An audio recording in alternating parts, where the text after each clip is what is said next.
Alors maintenant, nous nous trouvons sur l'aérodrome de Bénifontaine, où vous le savez, tous les 2 ans, il y a le meeting aérien. Et juste derrière nous va atterrir l'un des 4 Nieuport, une réplique de la Première Guerre qui va passer le 9 avril au-dessus du monument canadien. Tout de suite, on se retrouve avec les pilotes, juste après.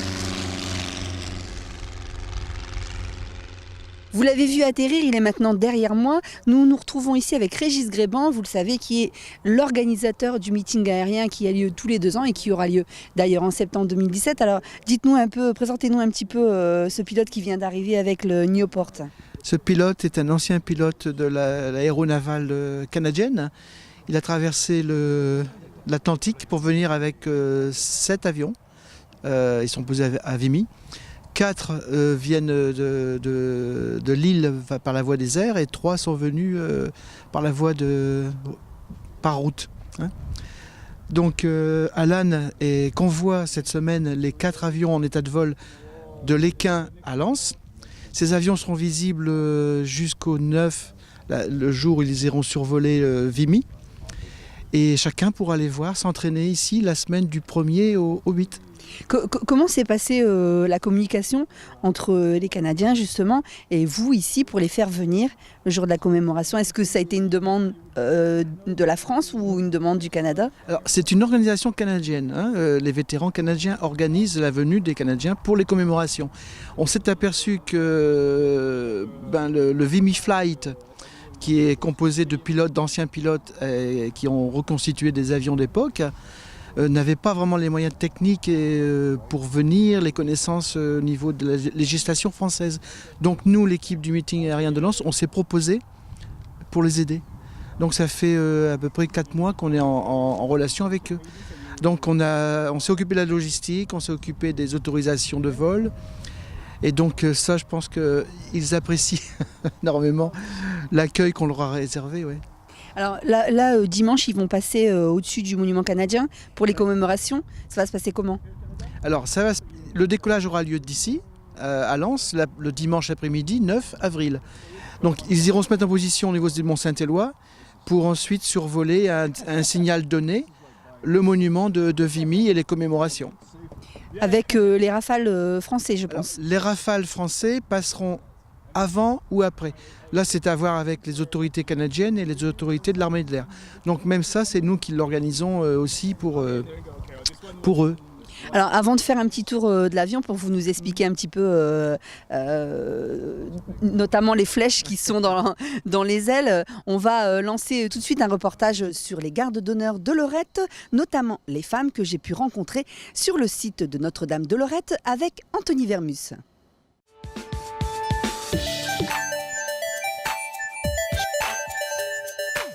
Comme vous pouvez le voir, nous sommes à la nécropole de Notre-Dame de Lorette, à Ablain-Saint-Nazaire.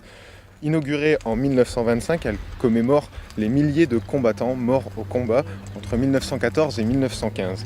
Ici reposent plus de 40 000 corps dans des tombes individuelles ainsi que dans 8 ossuaires, ce qui fait de ce cimetière militaire le plus grand de France. Pour assurer une garde d'honneur ainsi qu'une présence auprès des sépultures, près de 4000 gardes d'honneur se relaient chaque jour, 9 mois par an. Pour nous en parler, je suis avec Zbigniew Proch. Vous êtes responsable des gardes d'honneur à Béthune. Je suis donc le responsable chef de groupe des gardes d'honneur de Béthune et des environs.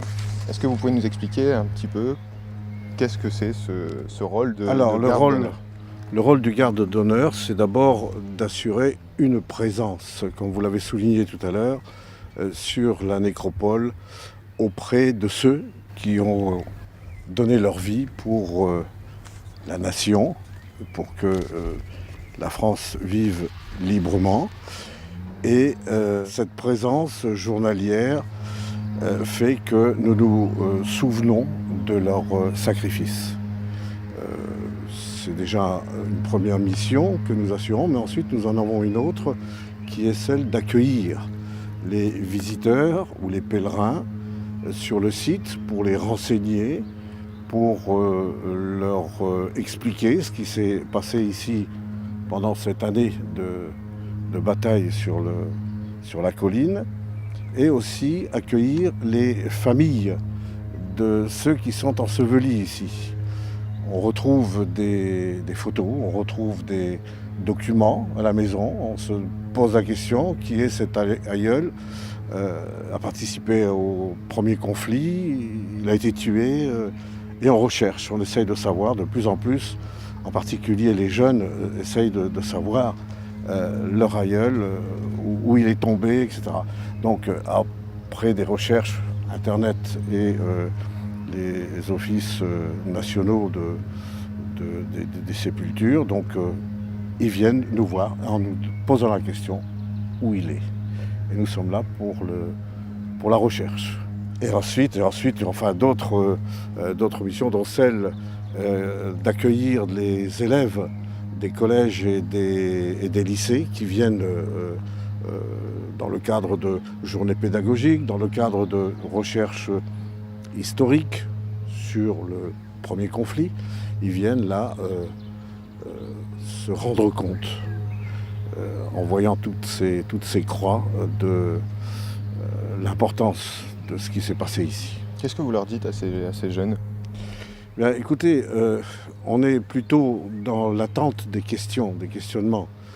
Certains élèves viennent avec un travail préparé par les professeurs des collèges et les professeurs des écoles, et qui font un travail, je me permets de le souligner, qui font un travail magnifique, justement, dans les recherches. Donc les élèves viennent avec des papiers pour nous poser des questions assez précises, ou alors ce sont des questions qui fusent au long de la promenade que nous leur organisons, puisque quand ils viennent ici, on visite la tour lanterne, on visite la basilique, on se promène dans le cimetière, et au fur et à mesure, bon, on a bien entendu un canevas mais il est préférable d'avoir une interaction avec les élèves pour répondre à leurs questions. Ils voient quelque chose, ils nous disent « c'est quoi ça, monsieur, dites-nous », etc. Voilà. Concernant ce rôle de garde, comment on devient garde ? Alors, c'est pas compliqué, il y a déjà une volonté de le faire. C'est entièrement bénévole, bien entendu, mais au départ, c'est une volonté. Vous savez qu'après le conflit, les gens de notre coin, on va dire ça comme ça, puisque c'est comme ça qu'on parle dans notre coin, se sont beaucoup émus de ce qui s'était passé ici. Quand on a vu les croix s'aligner les unes après les autres, ils se sont pratiquement d'eux-mêmes formés, groupés en association, et ils sont venus d'eux-mêmes, donc volontairement venir dans cette garde d'honneur. Alors pour y rentrer, bien entendu, il faut être parrainé par deux gardes déjà. Ça montre déjà l'engagement du postulant. Et c'est un engagement moral qu'on leur demande d'effectuer au moins une journée dans l'année sur la nécropole. Personnellement, vous, qu'est-ce qui vous a motivé à devenir, qu'est-ce qui a fait que vous soyez garde d'honneur aujourd'hui ? Déjà, personnellement, je connais le site depuis très très très longtemps, puisque je venais ici avec mes parents. J'avais peut-être 6-7 ans, donc c'est assez lointain, le premier contact que j'ai eu avec le site. Donc je le connais, je me suis attaché au site, et puis je suis de la région, donc attaché à toutes ces valeurs que les anciens nous ont fait parvenir, et nous-mêmes, nous essayons aussi de perpétuer ce geste de reconnaissance vis-à-vis des gens qui sont enterrés ici. Et puis après, bon, c'est la culture militaire qui fait que on se souvient qu'il y a des soldats qui vont, malheureusement, on va le dire comme ça, qui vont à la guerre et qui ne reviennent pas. Donc ça, c'est... Et après, il y a cette transmission que nous devons faire dans le cadre du devoir de mémoire. On appelle ça comme ça. J'aime pas trop, mais... Enfin, si, je veux dire que j'aime, puisque j'y suis. Mais c'est peut-être un autre vocable qu'il faut utiliser. C'est une démarche du cœur qui doit être plutôt développée que le fait de dire devoir. Si vous discutez avec un certain nombre de gens, ils vont vous dire devoir, c'est vraiment une obligation. Non, moi, c'est pas une obligation. Je viens ici par cœur, pour être présent sur les lieux. La garde d'honneur, c'est 22 groupes, c'est plus de 4000, comme j'ai dit tout à l'heure, plus de 4000 gardes. Comment ça s'organise pour choisir quel groupe viendra prendre la garde ce jour-ci, ce jour-ci?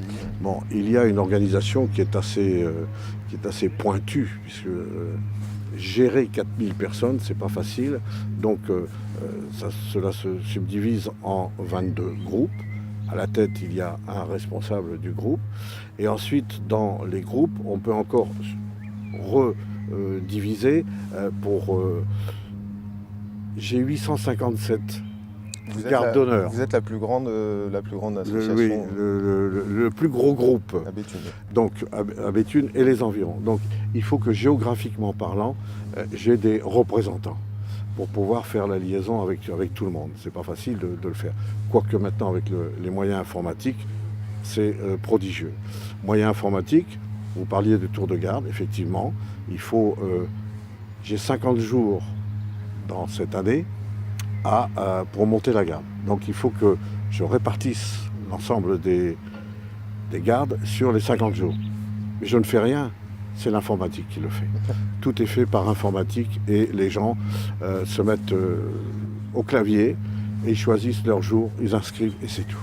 Moi je ne fais que superviser. Alors petite question vestimentaire. Oui. Pourquoi avoir un béret? Bon, ce sont des soldats qui sont là. C'est une nécropole militaire. Le béret, c'est un peu le lien, le symbole entre ceux qui sont là et la partie militaire. Et comme depuis relativement longtemps, les armées en France, c'est le béret. Donc nous avons adopté la même tenue. Alors depuis décembre 2016, on a vu les femmes arriver à la garde d'honneur. Oui. Est-ce que vous pouvez nous en parler? Ils ont enfin la possibilité après 80 ans de tabou, on va dire ça comme ça, puisque à l'époque de la guerre, le rôle de la femme était un peu différent. Quoique dans l'effort de guerre, la femme a eu un rôle assez et même important. Ne serait-ce que on en a montré des images de femmes travaillant dans l'industrie de l'armement, dans la confection des obus, etc. Elles ont donné de leur personne et elles ont participé à cet effort de guerre. Puis après, il y a eu l'évolution que vous connaissez maintenant, vous qui êtes des jeunes. La femme a pris une grande importance dans notre vie et beaucoup d'entre elles m'ont dit, nous on veut participer à ce devoir de mémoire, à cet élan je dirais de générosité par rapport aux souvenirs, etc. Donc elles m'ont dit, nous on veut participer. Donc nous avons posé les questions qu'il fallait poser et juridiquement nous avons vu un peu tous les tenants et aboutissants du problème. Et puis voilà, un jour j'ai signé sur un certain nombre de demandes d'adhésion. Et voilà, ces dames sont arrivées. Alors, dans notre groupe, dans un premier temps. Maintenant, ça s'étend un peu plus. J'ai accueilli au mois de février 21 femmes. Et le rôle est le même. Ah, le rôle est le même. Pour moi, moi en particulier, c'est un garde d'honneur. Il est habillé de la même façon que nous. Et bon, il y aura peut-être une petite différence quand les beaux jours arriveront, mais elle est habillée du béret, du brassard, la cravate étant de rigueur, ça fait partie des attributs du garde d'honneur. Et c'est une très belle chose. En tout cas, merci, monsieur Proche, d'avoir été avec nous. Valérie, toi, tu es avec justement avec ces dames d'honneur du groupe de Béthune. Alors oui, Anthony, maintenant je suis avec Marie-Jeanne, Françoise et Evelyne qui ont été acceptées au sein des gardes d'honneur de Lorette depuis peu. Alors dites-moi un peu ce que ça vous fait de pouvoir allumer la flamme du souvenir et rencontrer les touristes ici au mémorial. Mais d'abord, c'est un grand honneur d'être garde d'honneur. On rend hommage aux personnes qui nous ont permis de rester français. Et puis après, on essaye de renseigner au mieux les touristes qui viennent. Alors, vous avez des parents qui ont participé à cette guerre 14-18. C'était important pour vous de participer? Ah, bien sûr, on a des grands-parents surtout qui ont participé à cette guerre. Et oui, c'était un devoir de mémoire à leur rendre. Alors, comment ça s'est passé, votre intégration? Eh bien, on a postulé après avoir bataillé pour pouvoir y être. Et puis, on nous a formés un peu. Et puis, samedi dernier, nous avons fait notre première garde. Ah oui, c'est vraiment tout récent pour vous. Oui, c'est tout récent. Tout récent. Alors, votre formation, elle consiste en quoi? Bon, à nous expliquer un petit peu la tour-lanterne, la basilique, le nombre de tombes, c'est ça. Le nombre de tombes, et puis dans les ossuaires aussi. Le nombre de soldats qui sont dans les ossuaires. Concernant la tenue, vous avez exactement la même tenue que les hommes? Oui. On est en chemise, cravate, béret, brassard et tenue sombre. Tenue sombre. À quoi correspond l'insigne que vous avez sur le béret? Ça correspond à la garde d'honneur. C'est un insigne qui nous permet de nous rassembler autour de la garde. Vous avez de la famille qui vient avec vous oui, sur le site et qui sont fiers de vous retrouver comme guide. D'ailleurs, nous, mon mari et moi-même, nous avons notre fille, notre petite-fille, notre fils et notre petit-fils qui sont gardes d'honneur. Ah oui, vraiment, c'est vraiment quelque chose de très familial. Oui. Quelque chose de très familial. Vous êtes beaucoup de femmes depuis l'intégration récemment? On est 24 pour le moment et il y en a 14 qui vont être acceptées l'année prochaine. Et elles viennent toutes de la région, oui, toutes du coin de Vimy, ou elles viennent d'ailleurs? Non, elles sont en principe de la région. Vous avez des petites anecdotes depuis que vous faites ça non, ici sur le site? Les gens, comment réagissent les gens à voir des femmes sur le site? Un peu surpris de voir des femmes, mais bon, on est bien accueillis. Ouais. Moi, ce qui m'a le plus impressionné, bien que je connaissais, c'est la tour-lanterne. L'intérieur de la tour-lanterne avec cet hommage qu'on rend à tous ces disparus. C'est ce qui m'a le plus impressionné, alors que je connaissais. En tout cas, je vous remercie, puis je vous souhaite encore de faire de belles visites sur Notre-Dame de Lorette. Et on retrouve tout de suite la suite de notre JT spécial commémoration.